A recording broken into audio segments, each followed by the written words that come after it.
Good morning students, कैसे हैं आप सब। आशा है कि आप सभी स्वस्थ होंगे और मन लगाकर पढ़ रहे होंगे। तो बच्चों, आज का हमारा जो टॉपिक है वो है सर्वनाम यानी सबका नाम। ये पाठ हम पिछली कक्षा में पढ़ चुके हैं। एक बार हम इस पाठ को दोहरा लेते हैं और उसके बाद प्रश्न अभ्यास द्वारा इस पाठ को और भी आसानी से समझ लेते हैं। तो चलिए एक बार दोहराते हैं। सर्वनाम उन शब्दों को कहा जाता है जिन शब्दों का प्रयोग संज्ञा के स्थान पर करते हैं। इसके अंतर्गत मैं, तुम, तुम्हारा, आप, आपका, उस, यह, वह, हम, हमारा आदि शब्द आते हैं। यानी ये सभी शब्द आपके सर्वनाम हैं जिसका प्रयोग हम किसी के नाम के लिए भी कर सकते हैं। ठीक है, यानी सभी जो आपके संज्ञा वाले शब्द हैं उनकी जगह पर हम सर्वनाम का प्रयोग कर सकते हैं। सर्वनाम के 6 भेद है: पुरुषवाचक सर्वनाम, निश्चयवाचक सर्वनाम, अनिश्चयवाचक सर्वनाम, संबंधवाचक सर्वनाम, प्रश्नवाचक सर्वनाम और निजवाचक सर्वनाम। पुरुषवाचक सर्वनाम के 3 भेद हैं: उत्तम पुरुष, मध्यम पुरुष और अन्य पुरुष। तो चलिए शुरू करते हैं प्रश्नों को। यहाँ पे कुछ प्रश्न हैं जिनको आपने समझना है और उनका उत्तर जानना है और देखना है कि आपको ये पाठ कितने समझ आ चुका है और या फिर कितने आपके संदेह रह गए, वो भी मैं आपको बता दूंगी अभी। कोष्ठक में सही शब्द चुनकर वाक्य को पूरा कीजिए। यहाँ पे 3 ऑप्शन है, इसमें से एक उत्तर आपका खाली जगह में आएगा वाक्य के अनुसार। तो यहाँ पे वाक्य है आपका खाली जगह पत्र लिख रहा है, तो सही उत्तर होगा आपका वह, यानी वह पत्र लिख रहा है। दूसरा है आपका वह खाली जगह नृत्य कर रहा है, तो बिल्कुल सही उत्तर होगा आपका कौन, यानी कि वह कौन नृत्य कर रहा है, क्योंकि यहाँ पे प्रश्न पूछा जा रहा है ना। चाचा जी ने कहा मुझे रास्ता पार करा दो, क्योंकि वो अपने बारे में बात कर रहे हैं। खाली जगह जगत है, जागत है, खाली जगह पावत है, यानी जो जागत है सो पावत है। कौन सा सर्वनाम? संबंधवाचक सर्वनाम। खाली जगह जाओ देखो, खाली जगह मिल ही जाएगा। अब होगा यहाँ पे आपका वहाँ जाओ देखो कोई मिल ही जाएगा। आशा है कि आपके अधिकतर प्रश्न सही होंगे। आगे बढ़ते हैं। यहाँ पे आपके लिए निम्नलिखित सर्वनाम शब्दों को अपने वाक्य में बनाना है।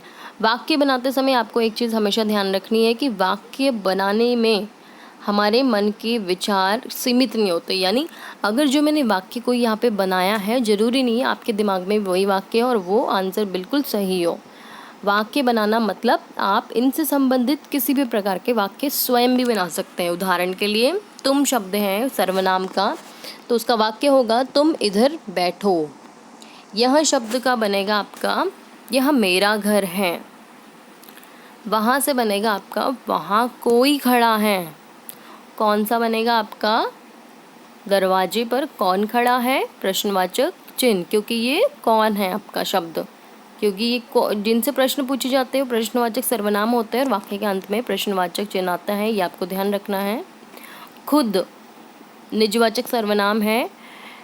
यह काम मैं खुद कर लूँगी, या फिर सोहन अपना खाना खुद बनाता है।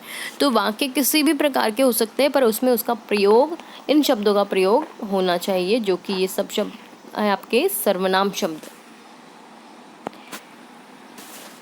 अगला प्रश्न है आपके सामने, निम्नलिखित वाक्य में प्रयुक्त सर्वनाम शब्द और उनके भेद लिखिए। यहाँ पे आपको वाक्य में सबसे पहले सर्वनाम ढूंढना है और उसके बाद उसका भेद समझना है कि कौन सा भेद है इसमें। मैं प्रतिदिन व्यायाम करती हूँ, तो मैं शब्द आपका सर्वनाम है। ये अपने बारे में बात कर रहा है, जो व्यक्ति या वक्ता जो बोल रहा है बात को, यानी आपका हुआ यह पुरुषवाचक में उत्तम पुरुषवाचक सर्वनाम, और मैं शब्द आपका सर्वनाम है। खिड़की से कौन झांक रहा है? कौन प्रश्न पूछ रहा है, अंत में प्रश्नवाचक चिन्ह भी है, यानी कौन और प्रश्नवाचक सर्वनाम। उस डिब्बे में क्या रखा है? अब देखिए यहाँ पे 2 सर्वनाम आ सकते हैं आपके। उस, जिसपे हम निश्चयवाचक सर्वनाम कह सकते हैं, क्योंकि हमने संकेत करते हुए पूछा है उसको कि उस डिब्बे में क्या है, तो हम निश्चित रूप से पूछ रहे हैं कि उस डिब्बे की बात हो रही है, तो उस तो आपका निश्चयवाचक सर्वनाम है। बट यहाँ पे प्रश्नवाचक चिन्ह है, इस हिसाब से हमने यहाँ पे क्या को लिया है, क्या रखा है, तो क्या और प्रश्नवाचक सर्वनाम।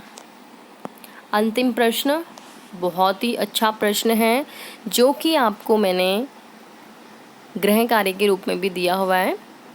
आप एक बार इसको समझिए और प्रश्न हल करने की कोशिश करिए। यहाँ पे आपका जो अनुच्छेद है, पैराग्राफ है, उसमें आपको सर्वनाम शब्दों को रेखांकित करना है। यहाँ पे लिखा है निम्नलिखित अनुच्छेद में सर्वनाम शब्द को हरे रंग से रेखांकित कीजिए, पर हम उसको लाल रंग से रेखांकित करेंगे आज। यहाँ पे देखिए आपका जो अनुच्छेद है, सोहन अपने घर एक कुत्ता लाया। ठीक है, यहाँ पे सोहन तो आपका सर्वनाम है, पर यहाँ पे जब वो कह रहा है कि अपने घर एक कुत्ता लाया, जब वह उसे लाया, वह कौन है? सोहन है या कुत्ता है? वह आपका सोहन है, और उसे कुत्ता के लिए उसे शब्द यूज़ हुआ है ना, तो दोनों शब्द आपके क्या है? सर्वनाम शब्द। उसके कुछ दिनों बाद उसके घर पर, उसके किसके? सोहन के घर पर उसके नाना नानी आए और वे कुत्ता ले जाने के लिए कहने लगे। यानी वे कौन? नाना नानी। तो वे शब्द भी आपका सर्वनाम है। सोहन ने मना कर दिया क्योंकि वह उसका बहुत ध्यान रखता था। वह कुत्ता उसका यानी सोहन का बहुत ध्यान रखता था। उसने उसको देने से मना कर दिया। उसने किसने? सोहन ने कुत्ता देने से मना कर दिया। वह उसे अच्छी अच्छी बातें सिखा रहा था, है ना। वह शब्द आपका सर्वनाम है। उसने कहा कि वह जानवर कम और परिवार का सदस्य बन गया है। उसने कहा, है ना, उसने आपका सर्वनाम है फिर से, कि वह कौन?